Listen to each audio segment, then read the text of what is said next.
The editors were hella shady this episode.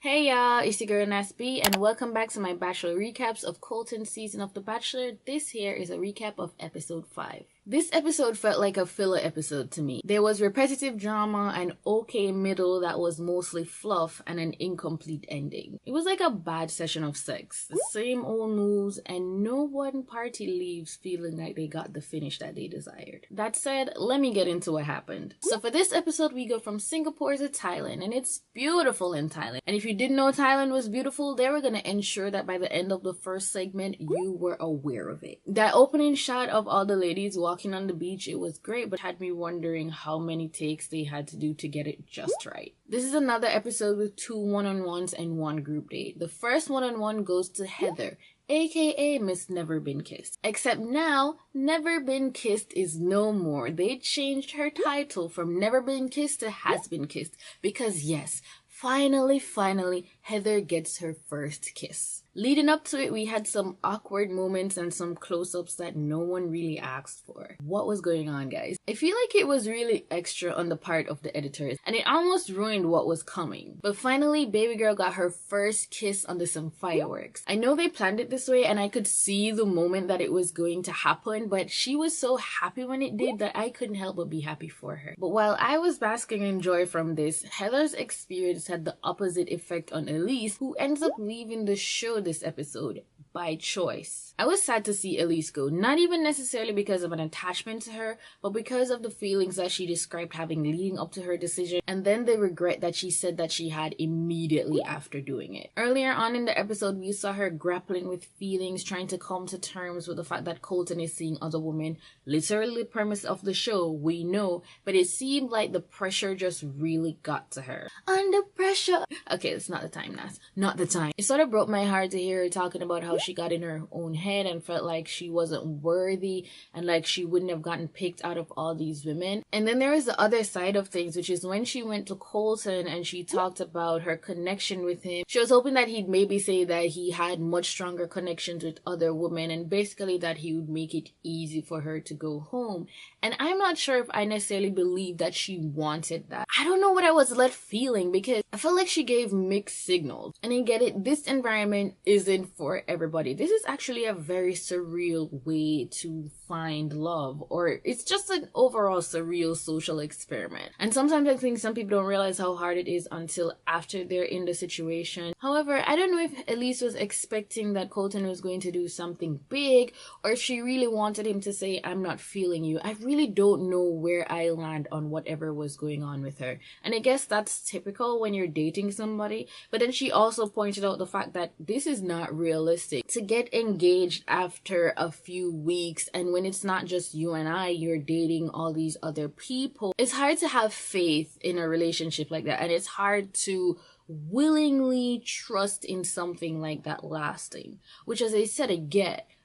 But again, it's the premise of the show. After I watched the episode though, I saw some unaired footage of a conversation between Onyeka and Nicole, who are gonna come up later on in this recap. And in it, we hear that Nicole apparently said something about Elyse when she went on her date with Colton. Basically, Nicole said she didn't think Elyse was gonna come back after her date with Colton, and she didn't think that Colton was going to choose her, and it was for superficial reasons. Onyeka said that Elyse heard about Nicole saying these things, so I'm thinking that those words got to her in some way, and it's really sad. And next up, we have the group date, which takes place in the jungle. We have a guest on who was apparently raised in the jungle. His name was Joe, and the ladies are challenged with a wilderness survival task. Colton has said that he wants an adventurous woman, and the women really showed out in this portion. So much so that they put Colton to shame, and in my head I was like, you said you wanted an adventurous woman, but then it clicked. Maybe it's because he's not so adventurous, he wants somebody to balance him out.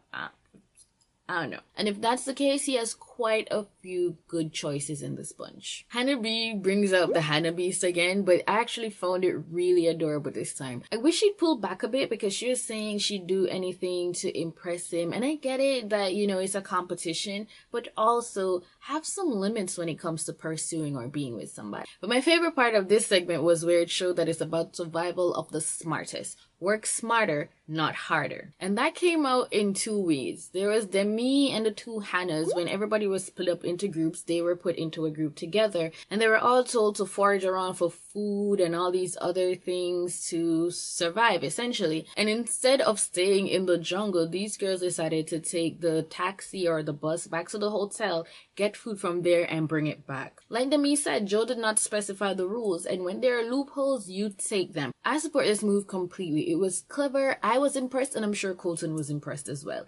Even Joe couldn't help but laugh, and you could tell that he was like, I have to tip my hat to them. And the next way in which survival of the smartest came out was with Tayshia. So Tayshia, Nicole, and Katie were split into a group, and Colton went with their group.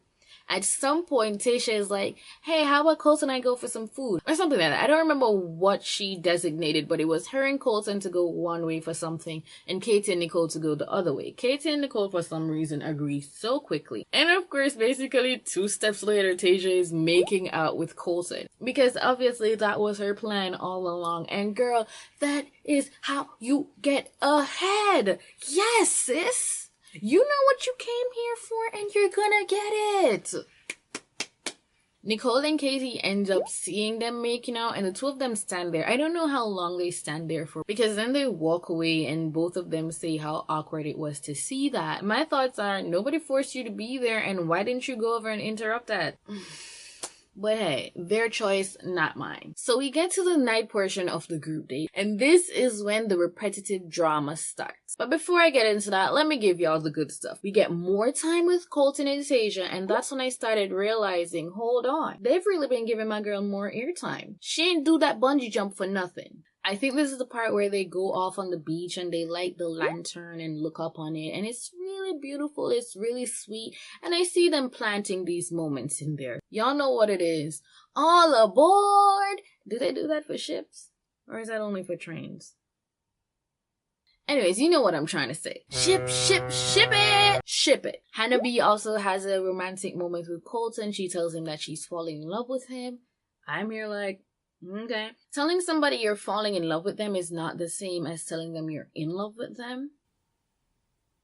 But isn't it a bit early? Regardless, it gets her the group date rose, and so that brings us to a total of 2 roses so far in this episode, Heather and Hannah B. And now to the beginning of the drama. Onyeka says that before Elyse left, Elyse told her something about Nicole. She goes to Demi, who of course encourages her to bring whatever she heard to Colton. It turns out that what she heard was that Nicole said she came on The Bachelor because she wanted the opportunity to get out of Miami. Now, I don't know why, I just found this incredibly ridiculous. Is it that hard to get out of Miami? Is it that hard for a woman like Nicole to get out of Miami? But anyways, this seems believable enough for Onyeka, and she goes and tells Colton. So we know that this means the timer for her departure has started ticking and ticking loudly. While the reasoning may have felt weak, I feel like it wouldn't have necessarily been a shocker to any of us to hear that Nicole isn't completely there on The Bachelor for Colton only. Fine. But then we have the plot twist. Onyeka goes back to where the ladies are and she tells them what she just told Colton. And yeah. Tayshia goes, well, this is awkward because I was there for that conversation and she did not say that. Essentially, Tayshia comes to Nicole's defense and says that her words were completely misconstrued. I'm gonna keep it real, I did not expect this. I appreciated that Tayshia stepped up in defense of Nicole, but a part of me was like, is she gonna bring it to Colton? And I thought that it would actually help Nicole's case if she did, especially since she got a lot of time with him.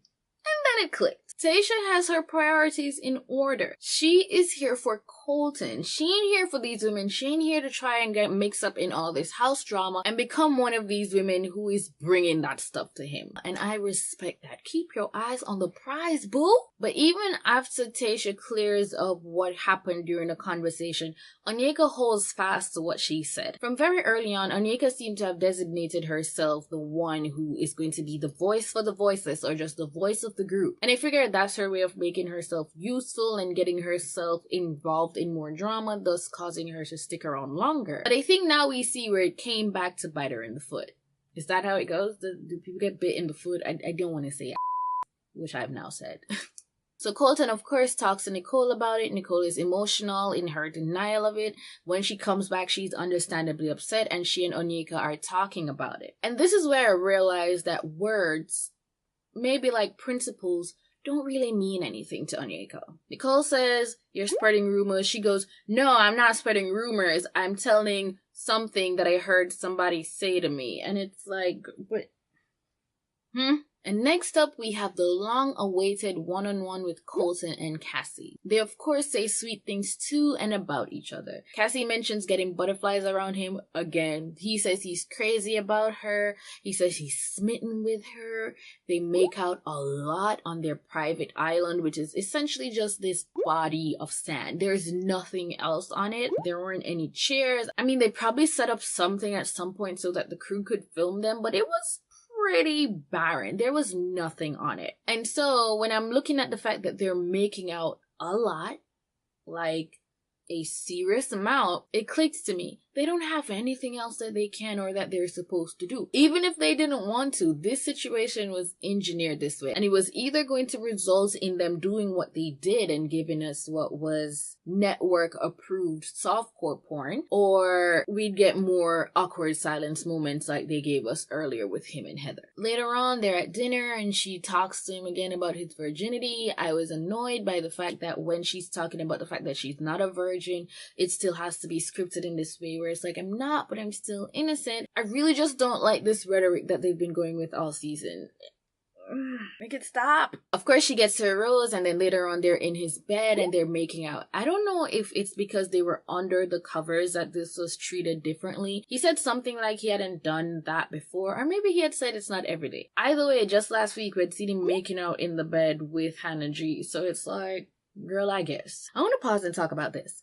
He went on Ellen last week. I saw an episode last week. He went on Ellen again, and there was a portion of the segment in which he was to do like one word association, and Ellen showed him pictures of some of the women that were still left. I can't remember all of them, but I know for Demi he said bold, and for Tayshia he said smile, which he mentioned last week when he had the one-on-one with her, that he loves her smile. And there is something about the words that he used that just made it all feel like these were his scripted identifiers for them. But it was still notable that for Cassie he said butterflies, and for Hannah G he said home, and for both of these things they're actually a callback to episode 1. As we know, Cassie brought the butterflies, she made her butterfly joke, and then the two of them have since been hitting us over the head to make us remember that, hey, she brought butterflies and he kept one of the butterflies, and they get butterflies around each other. Woohoo! With Hannah G, he gave her the first impression rose on the very first night, and he said that she reminded him of home. And it's at this moment that even though I know that it's all scripted, even though I know that Colton can't say too much to give things away, I feel like Hannah G may be the one that ends up winning. I feel like you don't just call a woman home. You don't just say that she reminds you of home and she is home. You don't just keep that rhetoric up if you're engaged to another woman. Right? A lot of people, of course, fell even more in love with Cassie, and I really feel like what happened is, like, big names in Bachelor Nation, like Jimmy Kimmel and his wife, most notably his wife, who he says is really good at picking the winners, they've picked Cassie to be the winner. And so they're looking for every excuse to confirm their bias. I get it. But I still feel like we haven't gotten any real reason to go up for her. They're great, they're cute together, but what do they do besides make out with each other and have great chemistry? Anyways, the producers and the other women were in on selling this shit because for whatever reason, they just happened to have a moment where they were talking about Colton and Cassie's great connection. I'm just waiting to see it. Truthfully, we haven't seen any standout moments from any of the ladies save for Elyse, Kaylin, and Hannah B. And Hannah B is actually quite charming. Outside of her drama with Kaylin, which thankfully has been stopped or put on pause, and that awkward first date with Colton, she has really been turning things around, I think. She has been gaining favor in my eyes. Overall, this season has had drama and I've enjoyed it, but I feel like it's also lacked substance in a lot of places where it should have it. And it's like they're forcing so much on us. Maybe if they weren't trying to shove jokes and reminders about Colton's virginity down our throats, they'd have found time to build better stories around these women. So we go into the rose ceremony again with 3 roses, Heather's, Hannah's, and Cassie's. Except we don't end up getting a rose ceremony this week. Gasp! Basically, more drama goes down between Onyeka and Nicole, and Colton, like me, gets fed up with the bullshit. Seriously, this was the same script, different cast. This is the 3rd week in a row, I believe, that you have woman A going to Colton to say something about woman B denying it, and then deciding to top woman A by saying something about woman A. we couldn't have spaced it out before? Is it just a case of weeding out all the boring ones early and they just can't be bothered with coming up with new storylines? What is it? So as we know, Onyeka fired the first shot. Nicole decides to retaliate. She at first decides to pull on Colton's heartstrings, which makes sense because in this episode thus far, they've decided to portray her as really emotional. I feel like her emotions have been valid, like her responses to what was said about her seem reasonable to me. But that's the narrative that they've wanted to push, and that seriously seems to be the impression that Onyeka has had of her. Onyeka seems to have just been annoyed by Nicole for whatever reason, and then decided with that she's going to try and get rid of her. So Nicole retaliates by telling Colton that Onyeka has been a bully to her and a bully to her from day one. Then she says Onyeka called her emotionally unstable and all of these other things. I initially felt like she was doing too much and laying it on too thick with this story to build up Onyeka as a bad person. I of course didn't like that she was making Onyeka out to be a bully because it's so easy to make black women, especially dark black women, into aggressive people. And I know that Onyeka didn't exactly make it hard for somebody to paint her that way. Still, it doesn't mean that I support it. But remember that unaired footage that I mentioned earlier? I don't know why they didn't put it in this episode. It's just weird, the gaps that they've left for us. But it was posted on The Bachelor's Twitter account. And in the beginning, you hear Onyeka say that she's been talking to the other girls and they've questioned whether or not Nicole is emotionally stable enough for a relationship. And that, of course, implies that they don't think she is, which is then saying that she is not. And honestly, that's a low move. And to approach it as if you're doing it out of concern, as if you really care about the person, that's so not cool, yo. That is so not cool. But even though they didn't show this footage, they did splice in a moment that was so shady. You hear Nicole or Onyeka talk about the fact that Onyeka called Nicole unstable or something, and Onyeka is saying, I would never call you that, and they cut right to Onyeka calling Nicole a psycho. That edit did not make things look good for her at all. So after Colton hears this, he of course goes to Onyeka to talk to her about it. She of course denies it, and Colton finds himself again in the same situation.